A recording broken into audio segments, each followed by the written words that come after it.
C'est monsieur Patrick Robin qui sera arbitre central, non pas monsieur Serge Desjans. Patrick Robin, 48 ans.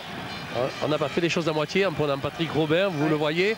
On le verra plus longtemps peut-être sur les stades, mais c'est un des plus grands arbitres que le rugby aura connu. Et c'est parti Mombala. Là on le renvoie directement pour un arrêt de volée de Daylo. Ah oui, il ne s'est pas embarrassé Christophe. Premier ballon dans ses 22 mètres, il en a le droit, il fait un arrêt de volée pour avoir l'occasion de dégager en touche. Oui, il l'a fait juste. Hein. Et il a trouvé la touche tout près de la ligne médiane. Christophe Daylo qui avait été blessé, on s'en souvient, contre Leicester, mais qui est revenu au jeu. Heureusement d'ailleurs, parce que c'est l'un des seuls titulaires des lignes arrières toulousaines habituellement. Ah oui, puis c'est un personnage de rugbyman. Moi j'aime beaucoup ce tempérament, ce caractère, le joueur qu'il est, qui n'a pas hésité à se retirer de l'équipe de France, parce que peut-être l'ambiance n'était pas ce qu'il croyait. C'est Villaplana qui a pris ce ballon pour les Biterrois et qui vont travailler avec les bras, avec les muscles. Et on déroule autour avec la charge de Lautier. On joue avec 3 piliers devant côté Biterrois. Ballon pour Balu. Balu, oui, bien fait avec Carly. Walter Olombel. C'est l'AS Biterroise qui progresse. On reste debout. Et c'est Castel maintenant qui enchaîne, qui retrouve le soutien de Carminati et de tous ses copains avant de l'AS Biterroise. C'est excellent le travail qu'a effectué Béziers, qui va hériter d'une pénalité. Car on a vu ici tout ce qu'on peut faire sur une touche. La balle saisie, le regroupement bénéfique, on ne perd pas le ballon et puis on vient après solliciter les artistes qui eux portent le ballon. Au sol, ils ont récupéré à nouveau et c'est là que la faute a eu lieu de la part des Toulousains qui sont venus un petit peu dans le camp biterrois pour les empêcher de poursuivre cette action qui était excellente. Occasion donnée donc au demi d'ouverture Ludovic Mercier, qui avait son pied gauche à 40 mètres approximativement. On va tenter cette pénalité. C'est pas facile, oui, même s'il a l'appui du vent. Il faut signaler là que l'on joue avec un ballon Gilbert, un ballon plastifié qui n'a pas on ne peut pas donner à ce ballon la puissance d'un cuir. Vous voyez, c'est le ballon qui appartient à l'AS Béziers. Et Ludovic Mercier n'a pas encore buté cette année avec ce type de ballon. Eh bien, ça ne va pas le gêner beaucoup. Il est beau, il passera légèrement à droite. Mais le coup de pied avait la puissance suffisante. Il rectifiera tout à l'heure la direction. Il a vu que le vent soufflait légèrement de gauche à droite. Donc il tapera un peu plus sur le poteau de gauche. Il faudra qu'il s'en souvienne. Mais vous savez, les vents sont tourbillonnants dans ce stade. C'est très difficile à le juger. Daylo, très haut pour une récupération de balle. Elle est toulousaine avec la Pouge qui était bien pris par Alain Carminati. On va voir ici Laurent, si l'organisation est toujours aussi bonne du côté de Béziers. Alors Richard Astre, parce qu'il se souvient de ce qu'il faisait, il fait lancer le demi de mêlée. C'est Laurent Balu qui a sur les lancers côté. Vous avez raison de le signaler. Dans le bon vieux temps, c'était ce qu'on faisait. Et il a des raisons, Richard Astre. Regardez si c'est beau. Il a toujours, et le demi de mêlée a continué sur l'action du mouvement à ouvrir sur ses 3/4. Ce qui est une bonne utilisation du demi de mêlée. Kaninka qui a été pris. Le ballon qui est biterrois.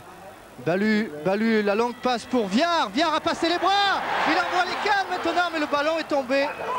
Et finalement, eh bien, cela donne une touche en faveur de Béziers dans les 22 mètres de l'équipe de Toulouse. C'est Béziers qui joue avec le vent et qui occupe le terrain de l'équipe de Toulouse. Ils veulent marquer rapidement parce que vous l'avez dit, avec l'appui du vent. Mais ils ont eu 2 ou 3 enchaînements de ce début de match qui est vraiment digne d'une équipe qui joue très bien. Va-t-elle continuer? Va-t-elle tout à l'heure être un peu plus perturbée par le jeu des avants de Toulouse qui ne sont pas encore rentrés dans le match? Allez, il y a eu un petit en avant. Oui, puis il faut siffler rapidement parce qu'il y a la mêlée qui s'effondre et c'est toujours dangereux.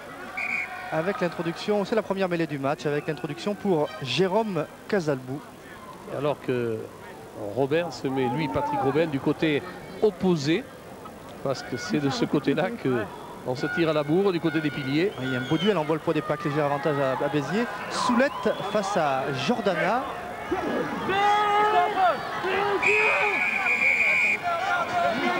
Oui, avec elle, Jordana se fait réprimander, se fait même sanctionner. Ah, c'est Soulette hein, qui est... Soulette, oui, pas Jordana, oui, Soulette.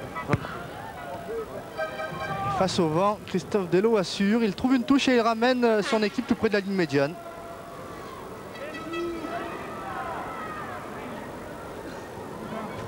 Allez, à Toulouse, on a ordonné une touche avec tout l'effectif dans l'alignement, en dehors du talonneur, Guiter qui lui est appelé à jouer la remise. On a vu Hervé Manin. Et c'est Miorin, Hugues Miorin qui a pris ce ballon. Miorin à 2 mains. Et là-dessus, on peut se former en molle, comme le fait Toulouse. Est-ce que la balle sera extraite? Oui, son maître d'œuvre. Vous voyez, on voit encore la balle dans les mains des avants toulousains.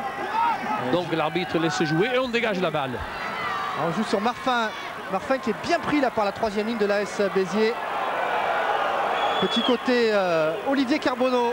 Oh, il a pris le trou, Carbonneau. Il a pris du monde sur les épaules également. Ça repart Delo. Une sautée pour Marfin. Michel Marfin, coup de pied rasant. Et coup de sifflet. C'est bien joué. Oh, il donne. Ouais, il siffle une pénalité à l'avantage des Toulousains, alors qu'il aurait pu laisser le jeu continuer puisqu'ils avaient l'avantage de l'opération, les Toulousains, comme on le voit ici. C'est un peu précipité, notre pote Patrick Robert. Et ça, c'est la percée d'Olivier Carbonneau. Mais il est sûr qu'en fond d'action, de toute façon, il n'y avait pas essai. Alors, la pénalité est la bienvenue.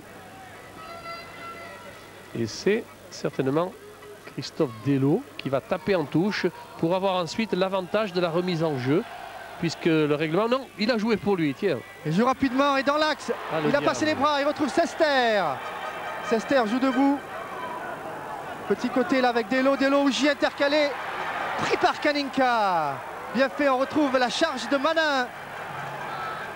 Casalbou passe au pied, mais il était bien placé, Laurent Balu. Le demi-mêlée de l'AS Béziers. Il a considéré que dans l'alignement, les Biterrois étaient en position de hors-jeu, ils se font sanctionner. Cette phase de jeu était très belle de la part du Stade Toulousain. D'abord, le jeu rapide de Delo qui a donné l'impression qu'il voulait taper en touche, puis il a joué pour lui. Il a relancé le jeu, alors que le demi de mêlée Balu a été quelque peu secoué. Et puis là, on a vu dans l'introduction de ce match que, en tous les cas, lors du premier match, ici même au Stade de la Méditerranée, les Biterrois étaient un peu perméables dans l'axe du terrain. Je crois qu'en jouant cette pénalité, Christophe Delo a aussi analysé les matchs précédents. Oui, on met ça pour analyser les matchs. Faites-lui confiance à Christophe Delo. C'est un garçon qui connaît parfaitement le jeu de rugby. Et en plus, il ajoute l'instinct. Alors l'instinct, chez lui, c'est quelque chose de très développé. Alors qu'on le croit des fois dans des coups battus, et bien il transforme ça en des coups gagnants. C'est ça la personnalité de ce joueur que vous voyez là, qui va tenter cette pénalité. Avec sa façon très particulière de prendre son élan de dos au poteau. Pierre? Oui. Oui, il y a Olivier Marin qui est rentré provisoirement à la place de Sester qui saigne. Oui, il faut arrêter le saignement. Voilà, il a... Olivier Marin qui a joué 2 ans à Béziers avant de rejoindre Toulouse, formé à Toulouse, mais qui a porté les couleurs de l'AS Béziers Hérault. Allez, Delo dans sa particularité, non, il passera à gauche ce ballon.